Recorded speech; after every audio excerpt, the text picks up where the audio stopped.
Hi everyone, this is Adam here. I'm just doing a little audio intro to this episode, this one with Daren, who is a paramedic in Bedfordshire. So this podcast was recorded on the 21st of April, so very early days of the lockdown, but also very early days of us doing a podcast as well. So we were just trying out the equipment. It's about an hour long, but it was focused on wanting to get like a real grassroots idea about what frontline staff are dealing with. So we think it's still a very interesting podcast, but yeah, it's just a sort of little curio, let's say, early days.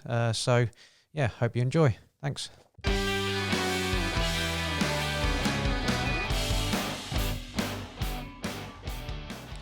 Hi everyone, this is Adam here with the Hear2Listen podcast. I'm pleased to say that this is the first time that we've had a guest. I've got Daren here, who is a Locum Paramedic in a GP surgery within Bedfordshire.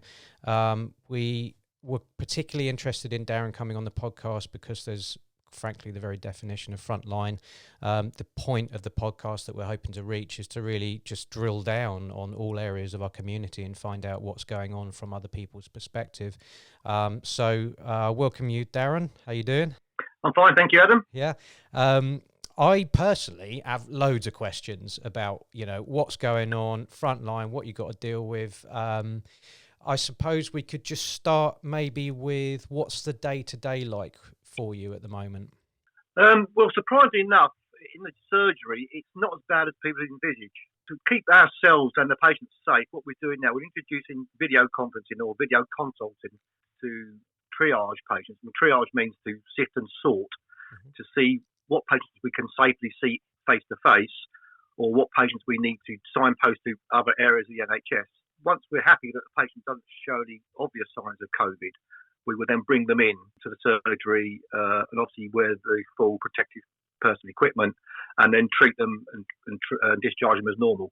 And are you part of a team that does this within the surgery, or is it just you, other people? No, it's generally a team of us. There's a couple of GPs, there's a couple of nurses which kind of do the whole thing. But generally I run the minor illness surgery, so I'm more likely to see the majority of the coughs, colds, runny noses face to face. I'm probably more in the front line as such in the surgery perspective than maybe some of the GPs who are dealing with planned appointments. Mm-hmm. Given the public perception of the possible similarities between, like you were saying, coughs and sneezes and any kind of early signs of what the virus may turn into, what's your sort of radar on when you know where to it's just a cold, or it's like, oh, hang on a minute, this is breaching into something else here? How do you judge that when the people come to you face to face? Yeah, I mean, it's a difficult question, Adam. It's a difficult answer, to be fair. We're guided by the NHS website and the NHS England. We get regular updates on who we should be seeing and who we should be signposting to what we call the hot hub. We have a hot hub in Letchworth where we send suspected COVID patients to be tested, because what people tend to forget is that while this COVID is going on, people still have heart attacks, they still have diabetic problems, they still have respiratory problems, and underlying issues like appendicitis, tonsillitis. So we've got to be careful that we don't miss these people. So basically, if I feel that these people meet the criteria for COVID, or they have an underlying problem, possibly appendicitis causing a high temperature, then we'll send them to the hot hub, where they will be treated in a completely protected area rather than the actual GP surgery. So very much on led by the guidance, and I guess a bit of gut feeling. Would that be fair to say? Yeah, definitely. I mean, trouble with telephone consultations, Adam, is that you have to rely on the patient's perspective of their illness, and that can be muddy the waters a little bit. There's no substitute for face to face, whether it's on a video consult or a telephone. It's very difficult, but you can sometimes separate the wheat from the chaff and get to the nitty gritty of their symptoms rather than the meat, rather than the gravy is the word I'd use. And then from there we can make a decision on where these patients need to be sent. It could be left at home, it could be some advice over the telephone, which is notoriously difficult, or it could be signposted to another department, i.e. A&E or the hot hub, or somewhere else basically. But we try to keep them as isolated as possible, but we don't want to miss any red flags and leave a patient at home who's potentially got a serious underlying condition which is being masked by the COVID symptoms. I think the biggest question for me is how you're managing Like, how are things? You know, do you feel overwhelmed? Do you feel supported? What's the sort of feeling on the ground at the moment? For myself, pretty much as a locum, I'm not doing full time, so I'm quite. Um, I am in the front line, but I'm not there constantly 24/7 like some of my colleagues are. I've got a couple of colleagues who are working on the ambulance service in Biggleswade and Bedford, and their take is, I spoke to him yesterday, and he says, I know I'm going to get this, I just don't know when. Right. Which is pretty scary stuff, really, because I just had a friend of mine die from COVID on Sunday. He was an ambulance paramedic as well. So I think the thoughts amongst these paramedics is we've only got one mistake in our personal hygiene or personal protective equipment, and we could get it, and that's their general fear. For myself, I take, obviously wear my mask, my gloves, my aprons, etc. I'm not seeing as many patients in an out frontline aspect, so I don't feel as worried as they do. It's like you're kind of enough of a distance, perhaps not to be quite as concerned, but it's still a concern. It's still, you're still going to have that face-to-face contact. I can imagine someone who's constantly being bodily aware. Do you know what I mean? Sort of like, oh, have I got my mask kind of tight, or have I got these new gloves? Those kind of processes of second guessing yourself, I guess, constantly. 100%. I mean, the good thing between myself and the frontline paramedics and the ambulances, that I choose who I see, basically. Where they get called 999, they have to go out to whoever rings 999. And then you introduce things like tiredness, lack of breaks, missed meal breaks because of demand, etc. Then that's people start to become tired, and that's when they make mistakes. Thankfully, in the surgery, that hasn't got that far yet, because we're not seeing the volume of patients that the ambulance services are. But it's still a concern. I mean, you have to be on the ball, basically. Not only have you got to treat, diagnose and discharge these patients, but you've also got to be aware of your own personal health and, of course, of your family when you're bringing it home from work, etc., etc. I was thinking as well from a sort of morale, perhaps a team perspective, when, again, I'm assuming, because that's not my world, but I'm assuming that if sort of paramedics are like they're in this together, they're supporting each other, they've got tight teams. I picture the paramedic relationship with the two people that I see in the ambulance as being very tight, and what it does to that environment when one of your own has lost their life as a result of this. Have you got much of a gauge about what happens to the team, the morale in that example? Yeah, I mean, it's pretty good. I mean, you're spot on, Adam. It is a very tight community. I think it's the old wartime spirit. People kind of gel together and look out for each other in a proper team, which perhaps wasn't as evident as before the COVID crisis. The support there is amazing, and not from much of our colleagues and management staff, because we're all aware of the risks we're taking. But from the general public, which is unbelievable, it's unreal. I mean, let me just give an example that I was offered to work up at Boston Hospital, in the hospital for out of hours. It's about a 90-minute drive. And I thought, it's not worth driving 90 minutes to do a 12-hour shift and then drive back 90 minutes. It's just too long. So I have a motorhome, and I went on to the We Love Boston Facebook site and just put it out there that I'm a paramedic. I'm due to be working in your area, in your hospital. I'm looking for places to park my motorhome, because obviously the campsites are shut. Well, I was inundated with requests that you can park in my driveway. I've got a yard near the hospital. You can park here. You can use my electric, etc., etc. And that just shows you not only the support from within, but outside of the NHS as well. Yeah, that's the sense that I've got as well, is not only some of the obvious stuff around the claps at 8 p.m, things like that, but people seem to be falling over themselves with the knowledge that they don't have to take those risks. And the ones that are, like, I mean, you gave the analogy earlier about kind of the wartime idea. I think there's a lot of analogies to wartime in this whole affair, with, a villain is something that needs to be defeated. We're waiting for like the right time to strike, perhaps in terms of the testing and the vaccine. As the sort of saviour, the Marines that are kind of sent in to kind of save the day and finish it off. But for most people, that feels quite a long way off. And those that are like putting their lives at risk and on the front line, I think there's a tremendous amount of respect. I mean, I don't see anything remotely the opposite. I mean, no one's sitting there going, oh, these bloody NHS people, they're not doing enough. It's so overwhelming, and it's so consistent, I think, as well. And it's not to be taken lightly, Daren, what you're doing, mate, honestly. Yeah, yeah, and it's nice. I mean, we don't do the job for recognition. Of Don't get course. me wrong. It's nice to be appreciated because in this kind of culture pre-COVID, people abuse the system.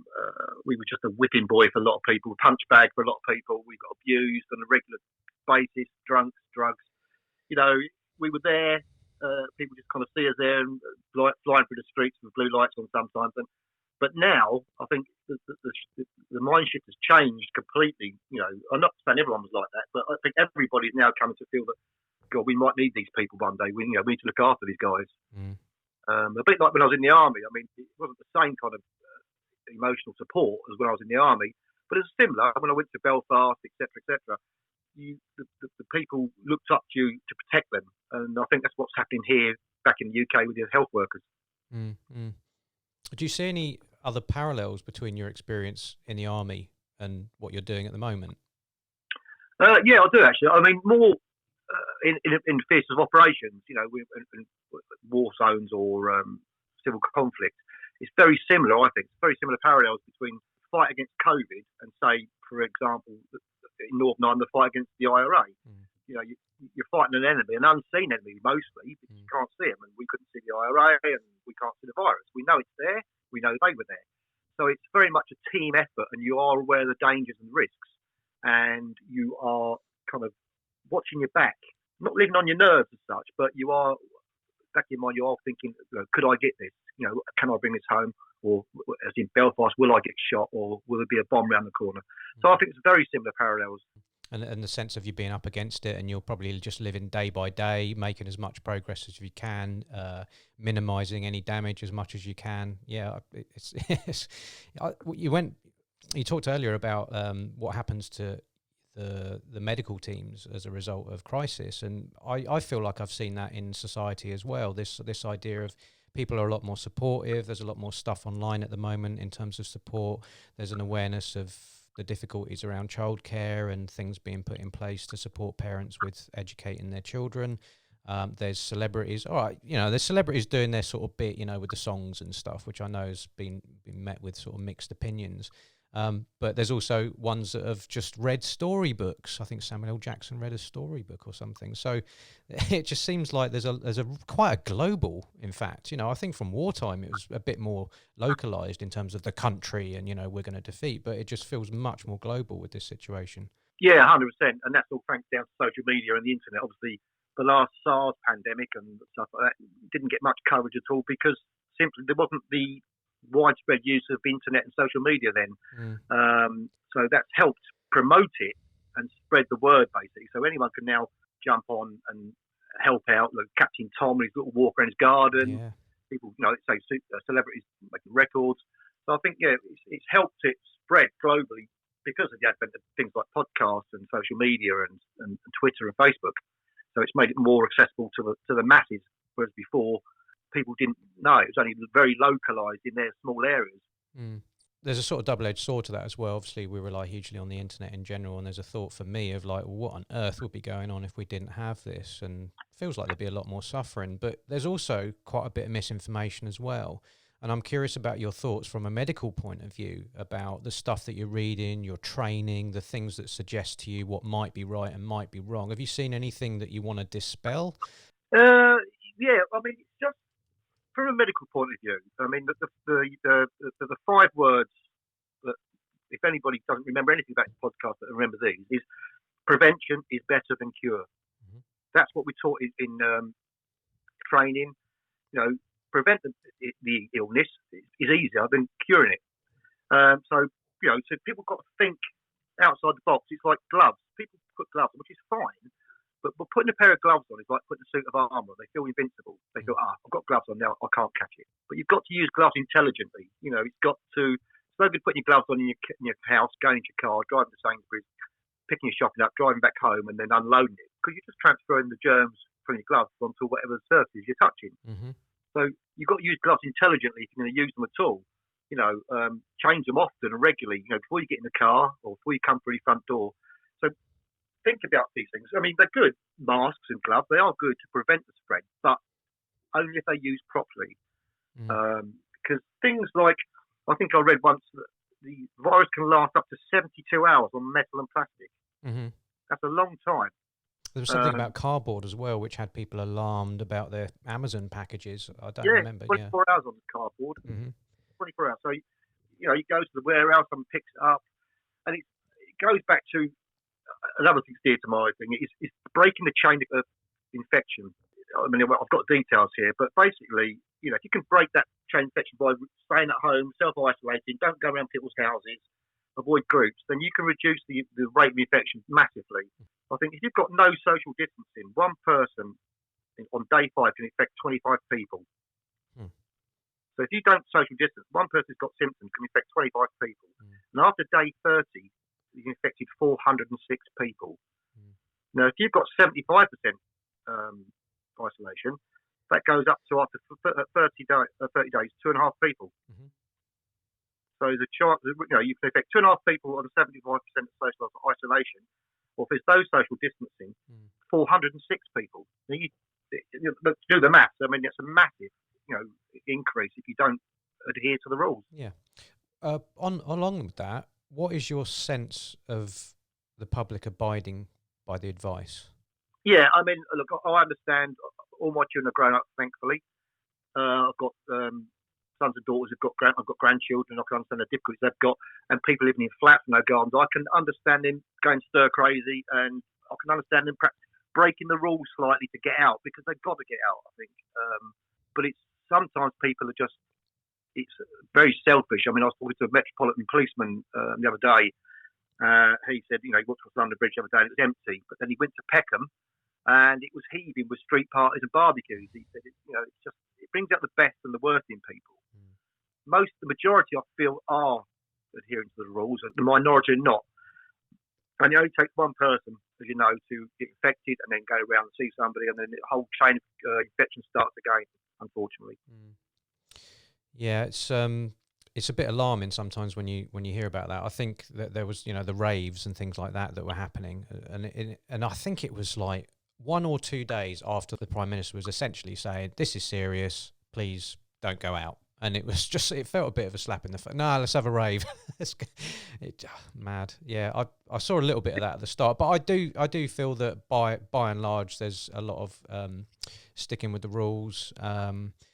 Myself, I'm leaving the house, let's say, for 2 reasons. So I'm going out on my bike most days because it's lovely outside. I didn't go yesterday because it probably would have blown me off my bike. It's super windy. But I've got a kind of route that I go on, and I'll get to the second one in a second, but I was just pondering on society, I suppose, as I'm riding around. So live in Milton Keynes, it's nicely pedestrianised. The paths are quite wide, but perhaps not as wide as the distancing would require. So I'm kind of going off on the grass a little bit, which is hard work. It's if I'm consistently on the grass, I'm kind of pedaling like mad. But I see the advantage of that, build up the thighs or whatever.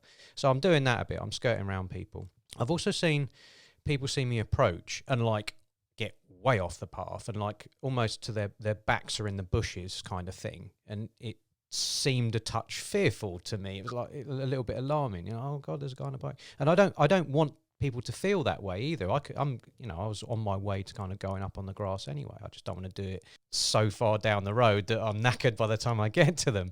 I try to do it sort of 4 or 5 meters away. So I'm getting that. I've gone on a route that's got a park and there's people playing football, and I suppose it counts as exercise.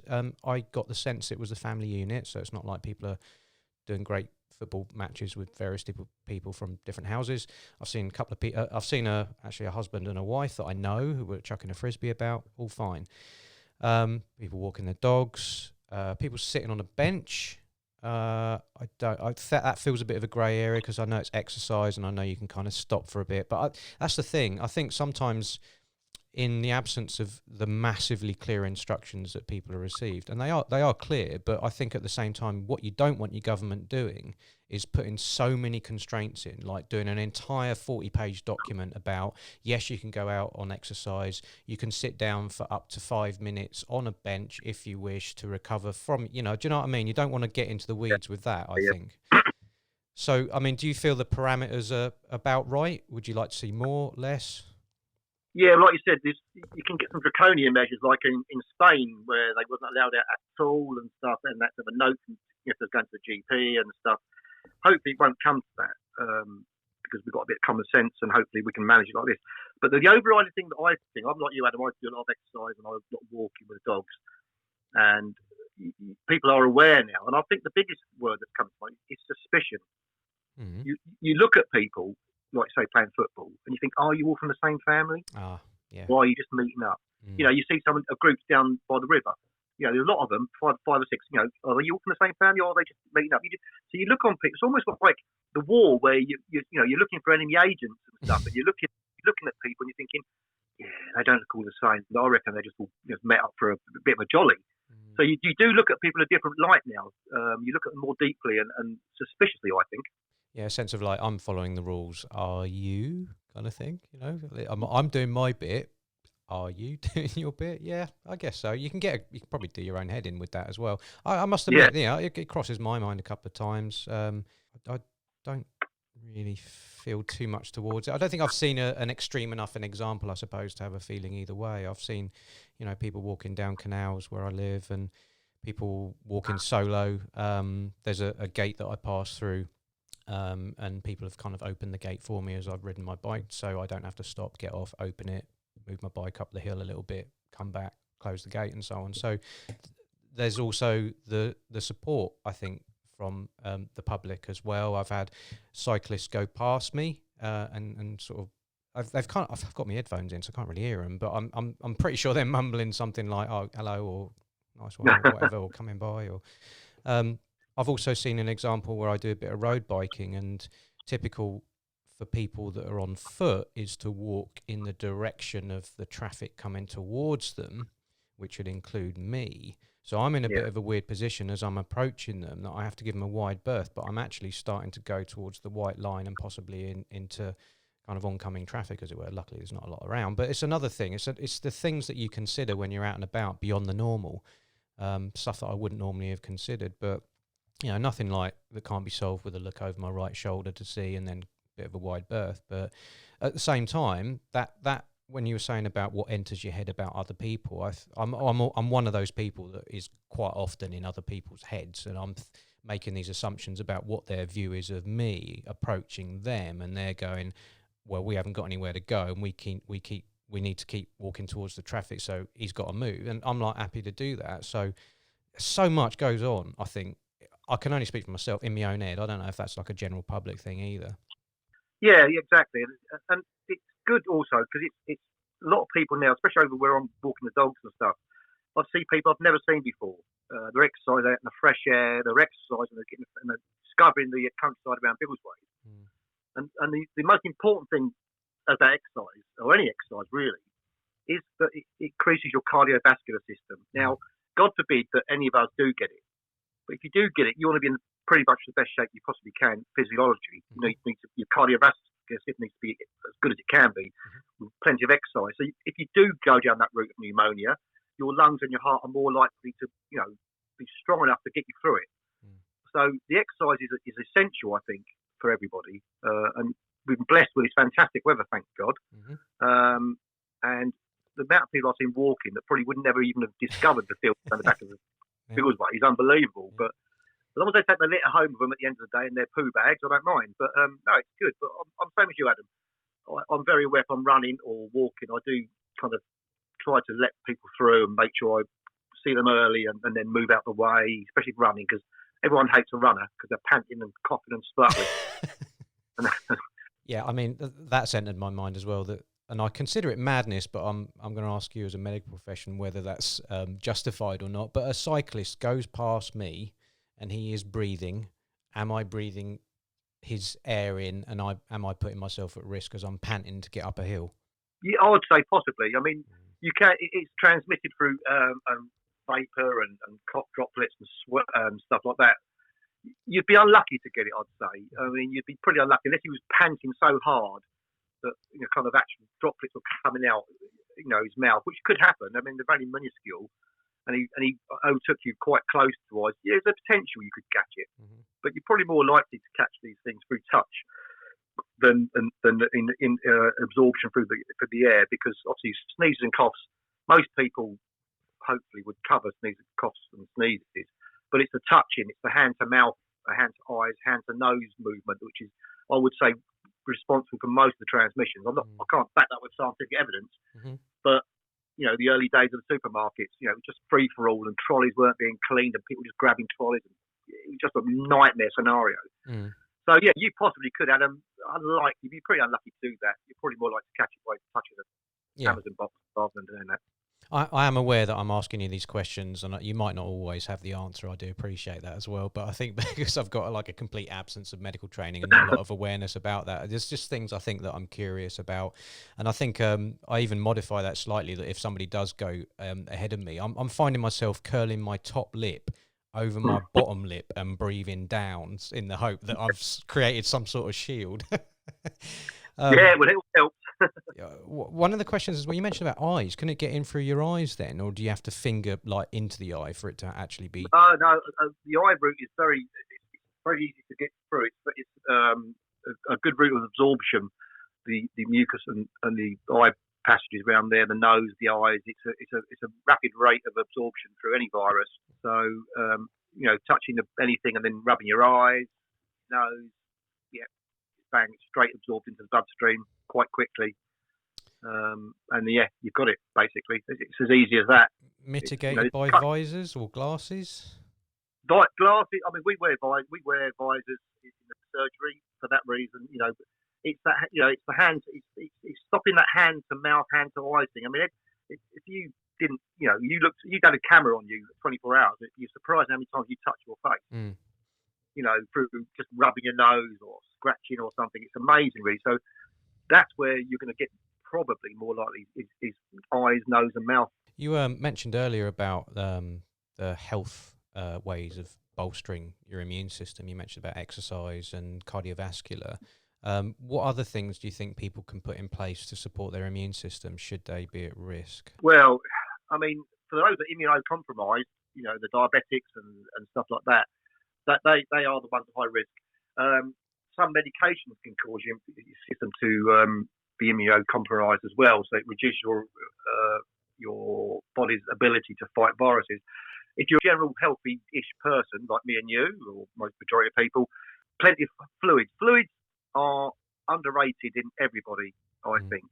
And I say this to patients in the surgery who've got these viral upper respiratory tract infections. Rest and fluids. They say, well, everyone says rest and fluids. Why is that? Why do you say fluids?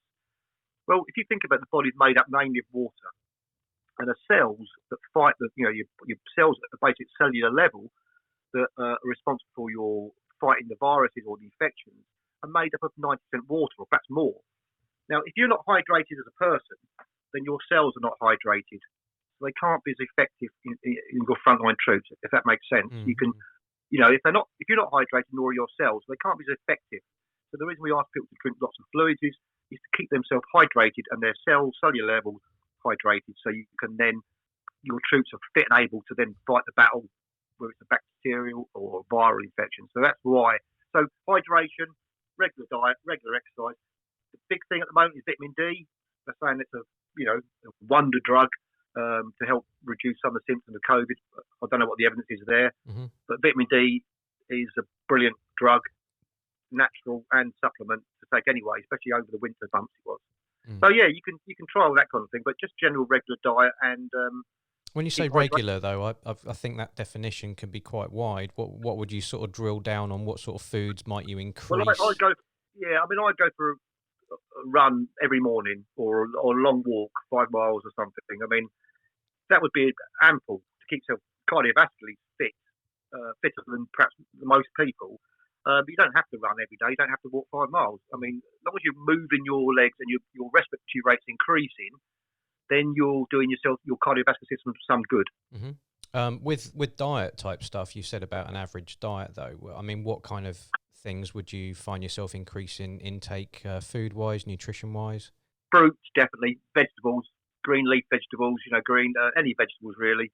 Stuff that's going to kind of help your body absorb this and be in tip-top condition, really. I mean, I'm not a dietitian by a long way. I mean, I'm probably the world's worst. I like a kebab and and a Chinese and an Indian takeaway along with the rest. And if the biscuit barrels pass in front of me, then you won't get it back. But saying that, I do try to kind of get that balance. And I think it's that balance is like anything. It's the balance between exercise and diet and fluid intake. I mean, like drinking alcohol, it's all right in moderation, not too much. And it's like anything. The old wives used to say, everything in moderation. I think if you take that, everything in moderation, then your body should reasonably be in good shape, I think.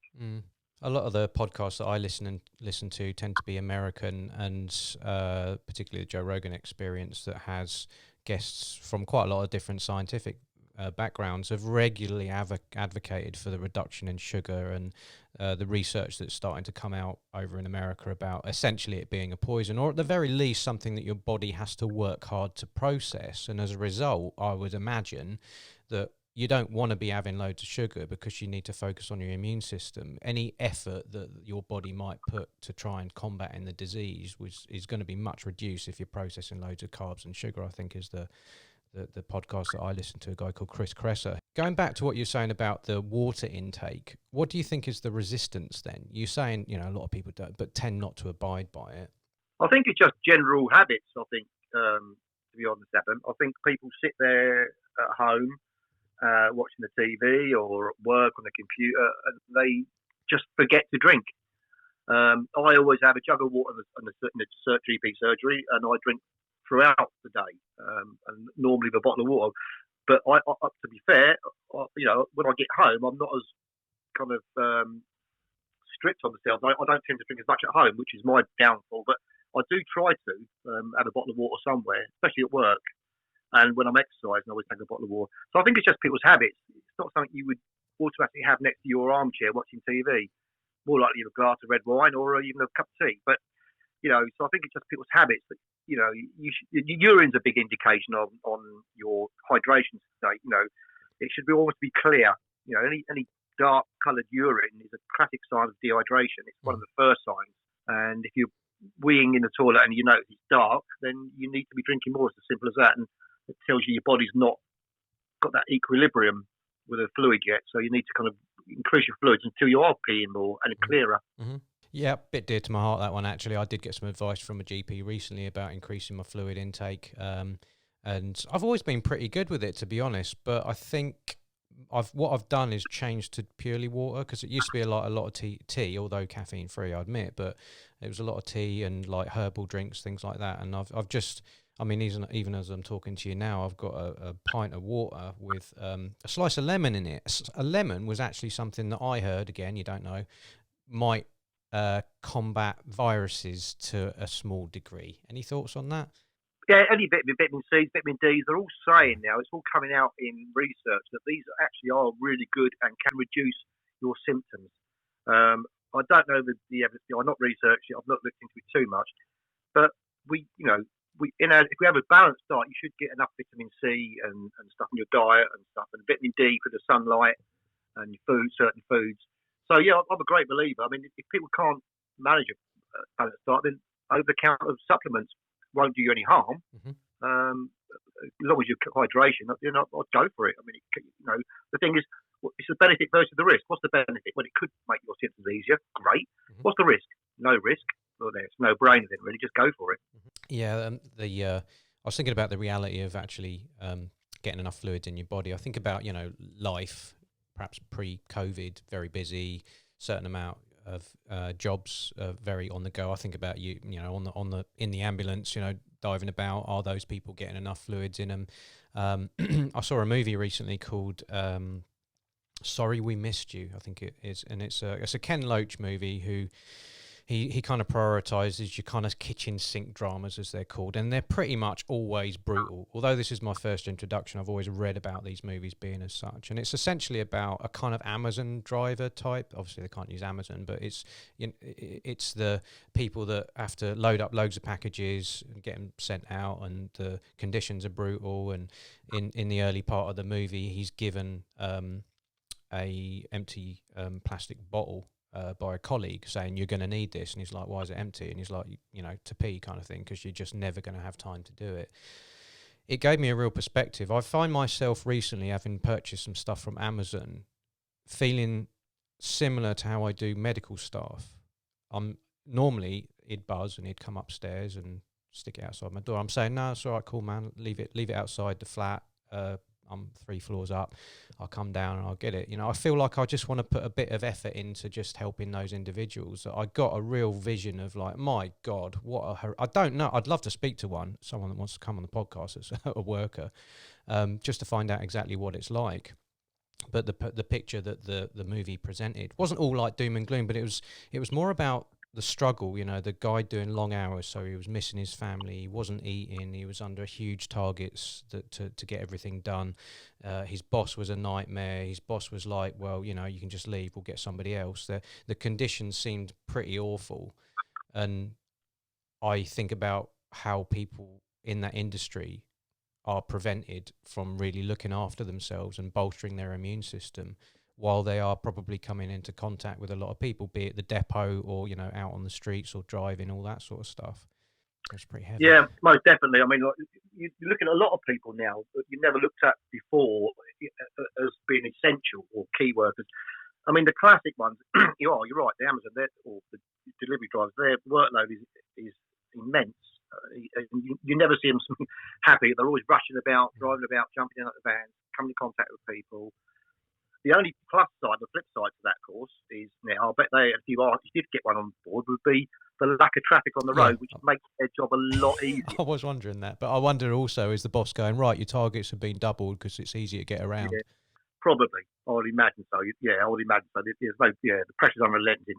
And also, it's the people like, the carers that go around the people's houses in the community. Before you looked at them, they're okay, yeah. And you didn't give it much thought. But, they are in the nursing homes. I mean, they're at massive risk, huge risk, and paid probably minimum wage, and there's been some examples where on the news where they've actually, some of the staff have decided, look, the risk is too great to go home to our families. We're going to stay in the nursing home until this is over, and which they have started to do. So that, for me, is massively, what a commitment or what a dedication to the job that is. For these people who get probably paid £8 and not £9 an hour. Compared to, I know paramedics were, rushing around blue lights, but I think it's comparable.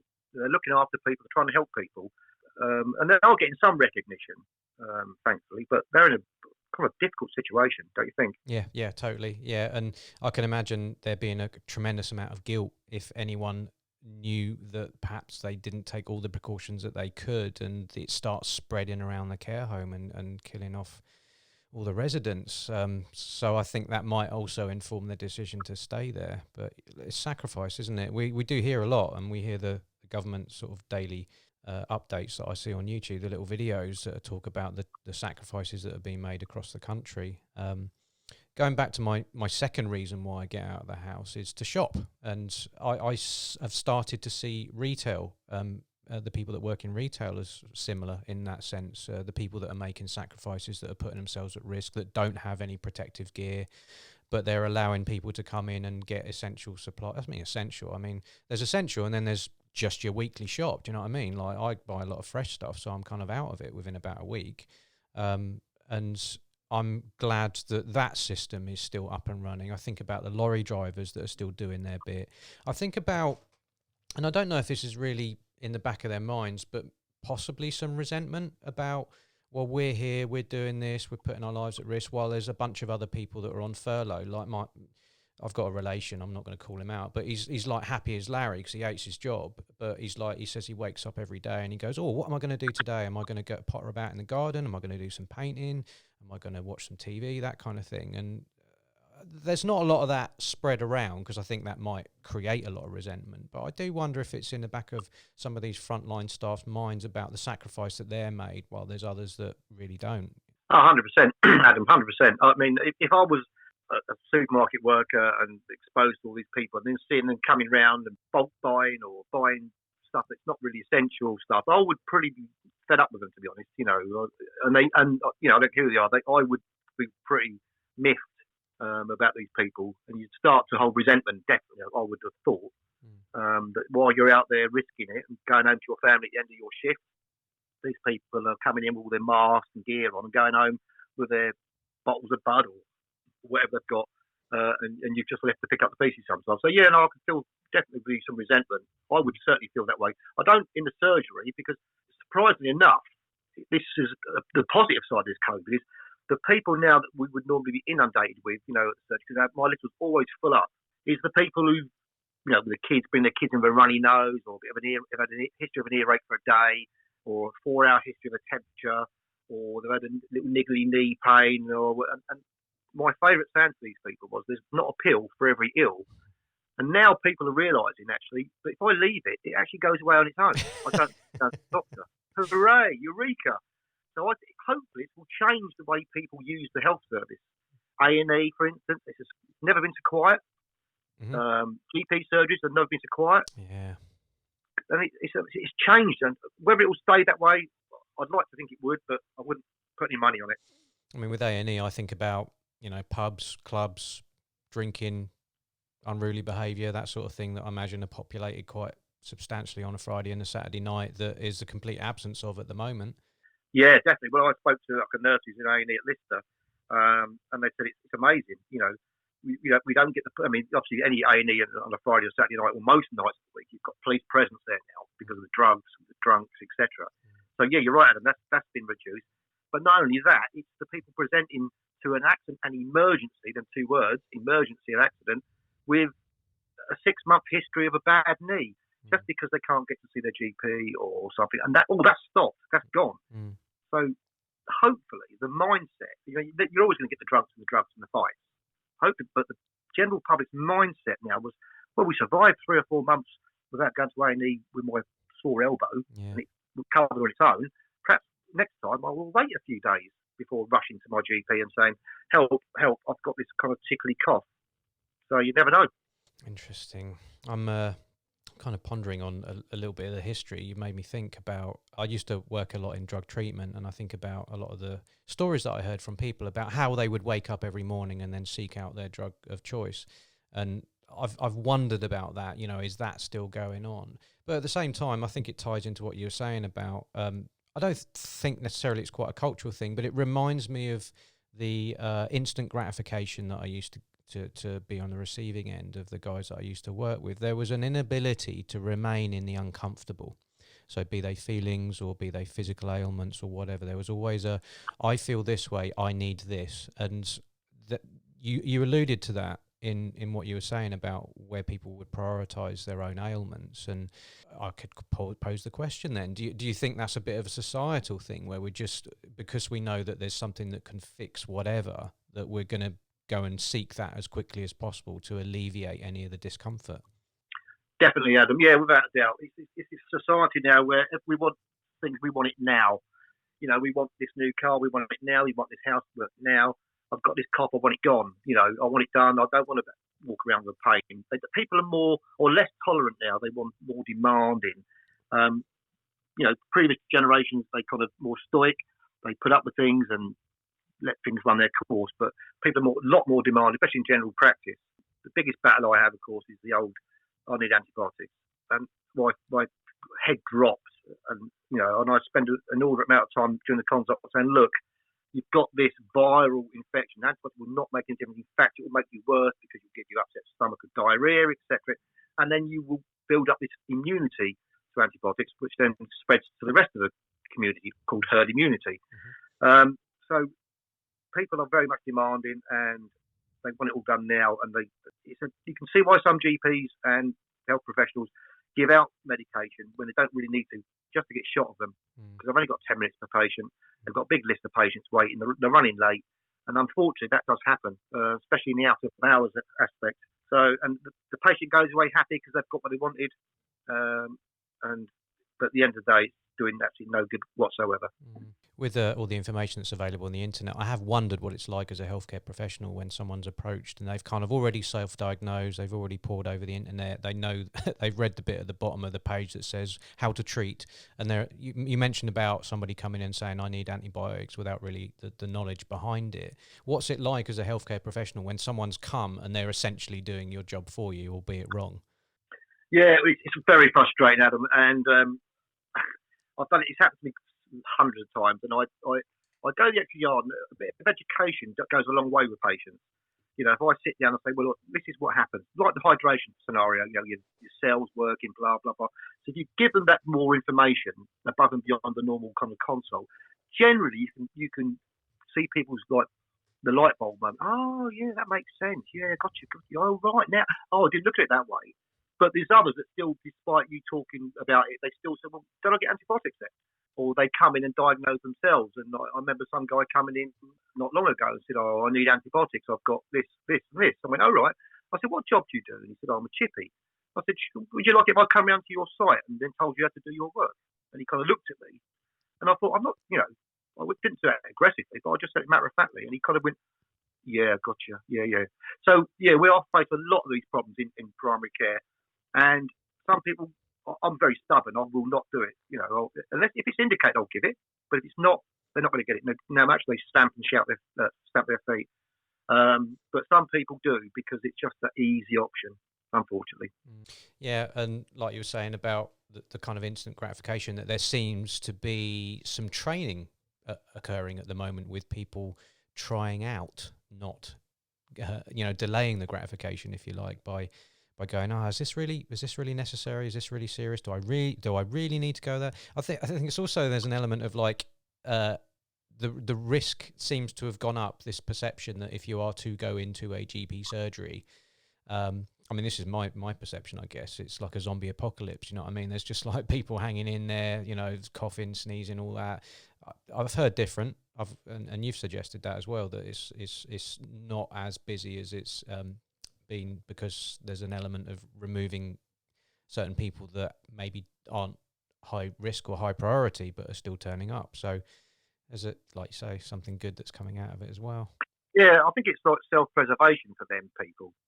These are the people that would generally come in at the slight evidence of a cough or a sniffle, but they're like thinking, I'm not going to go in because I might get this. So they kind of tend to sit on it, not because they want to, but because the alternative could be worse, I think. Mm-hmm.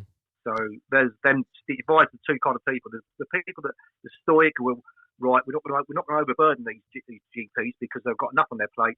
I will try and sort this out on my own. And then on the flip side, you've got these people who would itching to go and ring you up, but they're scared of going to because they might catch COVID. I think that's the two different kind of aspects of what's happened recently. Mm-hmm. Yeah, I think there's I'm reminded of an example a mate of mine gave, that he said, I think it was a week into the lockdown, he massively cut his hand. He had to go to A&E, and he was like, of all the times where I could have sliced my hand, I've got to go into A&E when this is going on. And he had loads of fears about, like I was saying, about the hospitals being mad. But I've heard from even Dawn that said, that it's pretty quiet, it's pretty chill almost in it is at the minute. The thing is, like, you hear that, but then you hear, we've just lost another 400, 500 people in the country, and X amount of those in the Bedfordshire area. And it's difficult to determine kind of what's really going on with that. I'm not claiming that it's untrue. I'm just thinking there seems to be a parallel, I guess, between the amount of deaths that you see occurring and then you're hearing that the hospitals are pretty chill. It's a bit confusing, that. But I suppose people aren't always dying in hospitals, are they? They're kind of out and dying at home, and you're hearing sort of horrendous stories around the world that, somebody on lockdown has lost a relation and that relation is remaining in the home, and you hear about the funerals that are carried out with single people, and that's the sad side of it for sure. Yeah, definitely. And I've got a colleague who's working at one of the Nightingale hospitals in London, and she said, we're just down around twiddling our thumbs at the moment. There's no capacity. I've got loads of capacity, but there's no patients because most of the hospitals are still not running at 100% in their ITUs, apparently. So, we've got this capacity just in case it suddenly springs up. But at the moment, thankfully, these places are empty and they're just kind of standing around waiting for this potential kind of increase. But whether it happens or not, who knows? Hopefully it won't. Where do you feel that we are at the moment with the kind of scale of things? Do you think we're just at the beginning? Do you think things are leveling out? Do you think there's more horrendous stuff to come? Is there going to be a repeat? Any thoughts? I think we're about halfway through, to be honest. What do I know? I'm not government or something. Yeah, but no one knows. That's the thing, isn't it? Yeah. Yeah. My take on it was that, the potential was horrendous. So and the NHS wouldn't be able to cope as it was in them days. So we had to initiate lockdown, A, to prevent the spread of infection, obviously, and to B, to give the NHS and the thing time to organise the contingency plans and the redundancy in these new hospitals. So once we are let back out and it does re-emerge, which it potentially could do, we'll be ready for it. So I think it's a two-pronged thing, I think. But I think hand on heart, I think we're probably halfway through it, and I think things will start to change after May the 11th. I think it's going to be a battle between economy and health. Yeah, that's the way I look at it between the governments. They've got to play devil's advocate. I don't know what the answer is, but hopefully, I think if people adhere to this lockdown and social isolating, I reckon once this kind of week's out of the way, we should start to be getting better. The figures just start flattening out, hopefully. And I'm not getting too much of a sense of people being fed up. Do you know what I mean? I don't think there's any, let's say, kickback against the restrictions. I think people still seem to be quite happy, although there's a few exceptions, but it seems like people are just happy to come out, carry on. And I think for me, I've kind of felt it's getting into a sense of a routine at the moment with doing my things in the day, and my life hasn't changed too dramatically, and this is the norm at the moment for me. In the last, so we're kind of winding down a little bit, mate. In the last 5 minutes or so, I did want to just ask you, firstly, about how you're doing. How are you doing? And I'm curious also about what's kind of family life like for you at the moment. Yeah, we're fine. I'll say, I've got 5 children. Thankfully, they're all grown up and married and moved away, apart from one is Alfie, and he's 17, so he's no problems at all. So our life's quite chilled, actually. I'm still working, obviously, so wages coming. Michelle, my wife's on furlough, so she's happy. The sun's out and she's getting paid. So yeah, I think as for mental health wise or family wise, I think we're getting on really well. So I think I've got no complaints at all. Financially, we're good. I can't say it for everybody, but for me personally, we're okay. We're not been affected financially too much because obviously I'm still working. I'm getting out in the thing, and just kind of to add on to it, I think the saving grace, it's a double-edged sword, is the weather. If it had been grey and raining and cold for the last 3 weeks, there'd be a different picture out there, I think, for people's mental health. Because we had a psychiatrist coming to the surgery for a working lunch one day, and he was talking about bipolar and mental health conditions and stuff, and treatments and medication. And he said, exercise and vitamin D, i.e. natural sunlight, is as good as, if not better, than any antidepressant. And I think, the weather is certainly, it's encouraged people to go exercise and help their mental health. And I think that's where I'm at. I think, we're able to get out and enjoy the sun, and yeah, so things are looking good. Okay, so there's no like cabin fever, kind of stir crazy family fallouts, that kind of thing. No, not at all. No, we've coped pretty well. I mean, I'll take dogs out, or go for a run, I'll go to work. No, it's pretty good. We're surviving pretty well in the grand scheme of things. If it's out of 10, ranked out of 10, one was being not coping, going stir crazy, want to kill everybody, and 10 being ecstatic, I'd say we're about an 8. Oh. So I'm happy with that. Good, inspiring stuff. Good stuff. Would you have any advice for other people while you're in that situation? Because you're in that position where it is an 8 out of 10. What sort of advice would you be giving to people out there that are maybe struggling a little bit, that maybe not such in a situation that you're in? Yeah, it's difficult, Adam, because everyone's circumstances are so different. I can remember having no money, and I've been at rock bottom with no money, and no matter what people say, they can't make you better. All I would say is exercise is a massive. It will help your mental health if you're feeling down. Get out and go for a run. Get that heart working. Get that sweat coming. Come back and have a shower. It's like a drug. Endorphins are released. That will, it won't make things better, but it will make you feel better. And if you feel better, then hopefully things will look better. Yeah, I relate to that as well. And I think there's an added thing on top of that I've experienced, which is the act of doing something that you feel you should do that you did, rather than you didn't do it. Because I'm one of these people that I'll be beating myself up if I haven't done such and such. And a couple of days ago, gone out on the bike, good. There's a sense for me of like a slight achievement, I suppose. I think it's the minor goals that we can achieve every day with the lockdown, the things that we can do, the fence that we can paint, the thing that we can fix, the goal that we can achieve in the day. So I've heard people advocate a little bit for like doing lists and these things that maybe have been hanging over your head for a while, and allocating a certain time to do it. And also, speaking from experience, someone who can be a bit overwhelmed by lists sometimes as well. I think I've got to a place of satisfaction when I've done one of those things. It's not about like doing the list or completing the list. It's like, right, okay, I've got a list here. I've done one of those things. And I was saying to Jack earlier about getting to the end of the day without feeling like a loser, because that's what I'd be doing if I got to the end of the day knowing I could have done something and I didn't do it.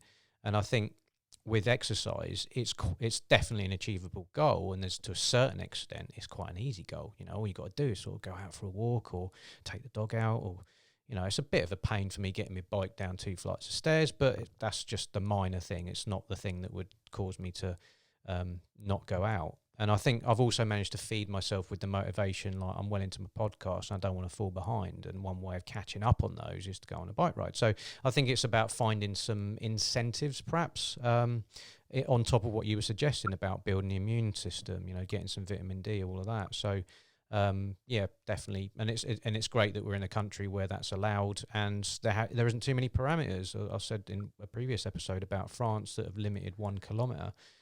So you'd be stuffed with your runs. 1 kilometre away from the house is the only way that you can do any exercise. So I feel quite thankful, actually, that there isn't those restrictions in particular that can impact your mental health. So, yeah, nice one. I appreciate you being on, Daren. Thank you very much. I think for me, you've just done an amazing perspective of kind of life on the ground. I think you've dissuaded a few sort of rumours and some thoughts that I had about, is this really a thing? So it's been really good talking to you, and very happy to have you on another time. But for now, I'm going to sign you off. Thank you very much, Daren. Yeah, thank you, Adam. Thanks for giving the opportunity. Thank you very much. Cool.